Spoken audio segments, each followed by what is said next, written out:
What's good, guys? Welcome back to Behind the Dugouts for your Chelsea vs Fluminense Club World Cup semi-final preview.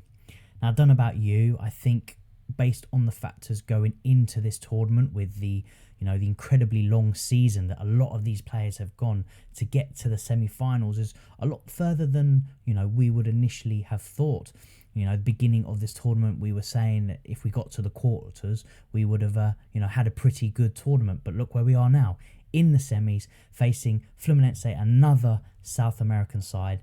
And the boys have showed grit and determination, pulling through some really tough matches, especially the last two in Palmeiras and, of course, the difficult circumstances of the Benfica game to get us here to this point where we're one step away from reaching that final, one step closer of winning this cup and having that gold badge on our shirt for the next 4 years. And we've got to put it into perspective a little bit. It's the first time this tournament has ever been done. 32 teams taken from around the globe to compete for the ultimate prize, all coming here with desire to win this trophy, to be the first world champions. And I think this tournament got a lot of slack, a lot of stick before it started. People saying it's a waste of time, and I get it. I understand that, players aren't going to get much rest in and between the seasons now. But when you're in it, when you're in and amongst, and you're that one step from the final, one step closer to winning the entire tournament, you can't help but get excited. You can't help but dream a little bit, to be the first club to say that you are world champions. Now, I don't know about you, but I think as a Chelsea fan, if I have the opportunity to say that we are world champions and to wear that gold badge on our shirt for the next 4 years, I don't know about you, but I am super excited for that opportunity. But we're not there yet. We've still got a tough game against Fluminense to get through. So taking a look at our opponents, of course, we are coming up against the cult hero, the legend himself in Thiago Silva, one of the best centre-backs to have ever played the game. And at 40 years old, 40, the guy is still playing at the top level and still one of the best centre-backs around. He has shored up that defence, and they are so resolute, and you can see by the games that they've played in this competition so far. I think Inter Milan being their best game, beating them 2-0, and of course their previous fixture they beat the Saudi side in Al Hilal, who did beat Man City to get to the quarters against Fluminense. So they're no mugs. They are incredibly resolute defensively, and they've got great attacking outlets to go with that defensive structure, and of course at the heart of it is the one and only Thiago Silva. So it's going to be another difficult game. Of course, it's another South American side that comes with its challenges. They are, midway through their season at the moment, so they're a little bit fresher.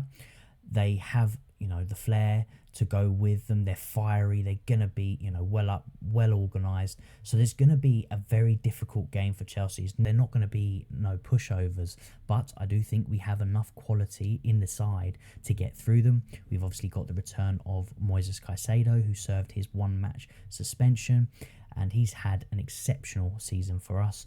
Has carried on his form into the Club World Cup, so I'm so happy he's going to be back with the side.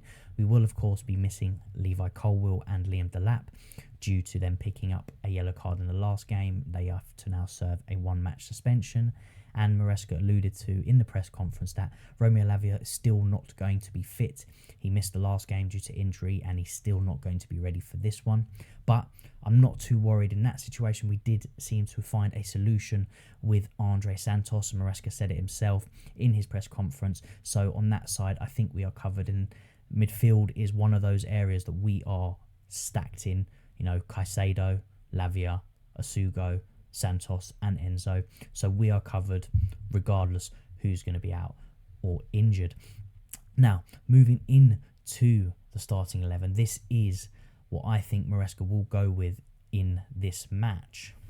Right, so starting things off with the goalkeeping position, Robert Sanchez will come in. Of course, he is our number one. He's had an okay tournament, to be fair. He's pulled off some important saves and he's played well so far. So, he is, out of the goalkeepers that we have, our best option. And we do criticise him very often, but for the moment he is playing well. So hopefully he maintains that form and no stupid errors in this one. Moving into the right back. Now, I believe he's fit. I haven't seen anything mentioned that he's not. So we've definitely got to go with Reece James. We've got to have the captain in this side for such an important fixture. Of course, Malo Gusto played pretty well in the last game, and Maresca's probably patting himself on the back because Malo Gusto was playing in that inverted role, was high up the pitch, and managed to force the error for the goalkeeper to concede that own goal.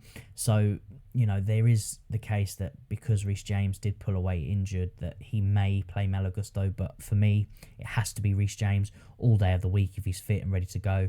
And to be honest, if he's not, my next in line would be Josh Achimpong, but maybe me and Maresca don't see eye to eye on that one. In the two centre-back roles, with no Levi, it's got to be Tosin and Chalobah. I think Badiashile is still injured, so he wouldn't even be an option, but Tosin and Chalobah will do the job. They bring the height, so aerially is going to be very important with this game, especially from set pieces. We know what Thiago Silva can do in the box, so we're going to need that aerial presence. They both bring that. They're both good on the ball, and to be fair, they both had reasonably good end to the season, and they've played pretty good tournaments so far. So I'm happy with that defensive unit. And of course, we've got the superstar left back in Marc Cucurella. Nothing much more to say about him other than he has been exceptional, and he's continued his exceptional form throughout this tournament.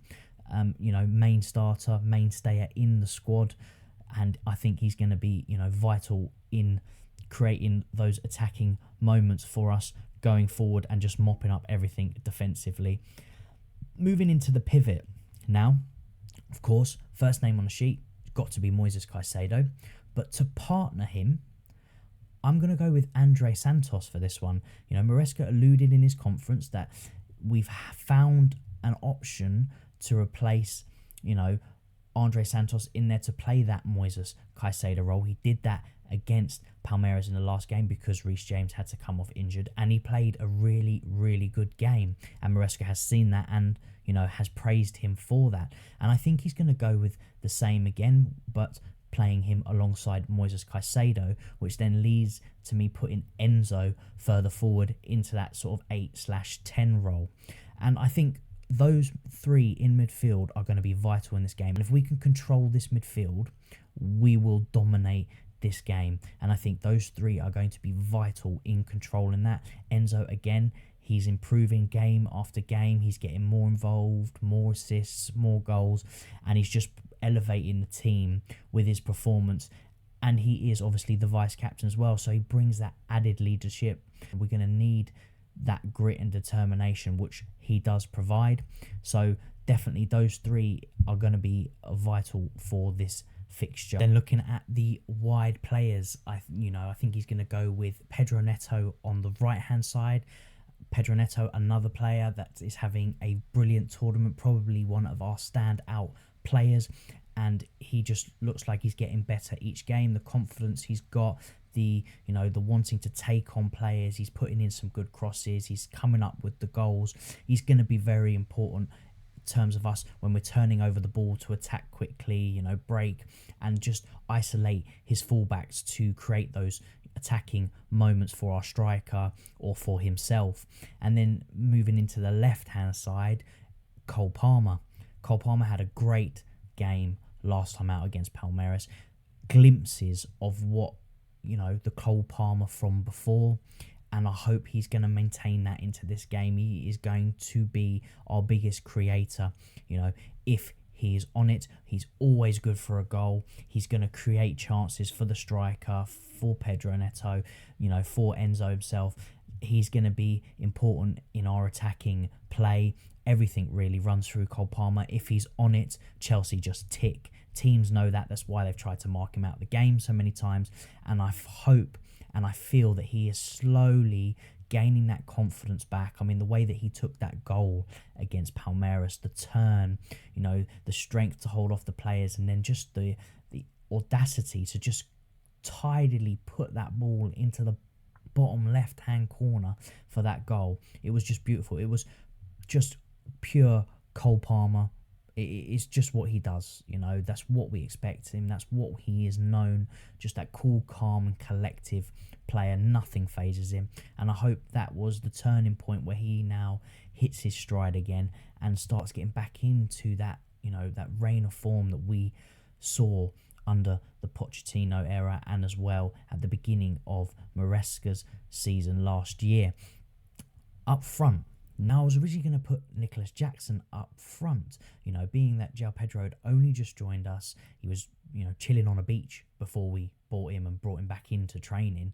And he's only had a few sessions before the Palmeiras game, and now he would have had a few more. So I didn't think, in terms of Maresca's idea, that he would have had enough time to embed into the squad, you know, to understand the style of play and, you know, get what Maresca wants out of him. So I thought, you know, Nicholas Jackson would have been Maresca's safe option to play now that he served his suspension, and being that Liam Delap is obviously suspended for this game.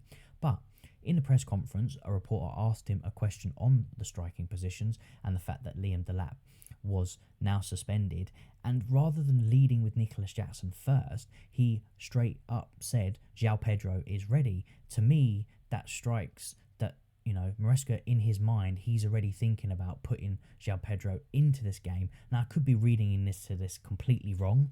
It could also be playing on the fact that I want João Pedro to start this fixture and not Nicholas Jackson. But with that being said, I think Maresca is going to start with him just by the fact that he's made those comments in the press conference. So, up front will be João Pedro. Now, I personally think this is the correct decision. I think João Pedro is the right choice. I think he showed enough in the last game against Palmeiras to warrant himself a start, and I do think he's going to offer something slightly different to Liam Delap and Nicholas Jackson. I think his all-round link-up play will do well with Enzo, Palmer, and Neto. But I'd love to know your thoughts, guys. You know, do you think this is the correct lineup? Is there someone different that you would rather have in the team to, you know, play in this fixture? You know, drop a comment below. I'd love to know your thoughts. But for now, if you're like me, you're getting super excited for this game. You're buzzing to see us in this semi-final, one step closer to the final and winning this tournament. And it's also going to be great, you know, to have that reunion with Thiago Silva, to see him again, watch him play. We all know how much, you know, of a great player he is and what he can do on his day. But I'm up for this one. I do think we are going to win them. I do think we are booking our place in that final. But that's all for me, guys. If you are enjoying this content, please hit that like button. But for now, take care of yourselves, and I will catch you in the next one.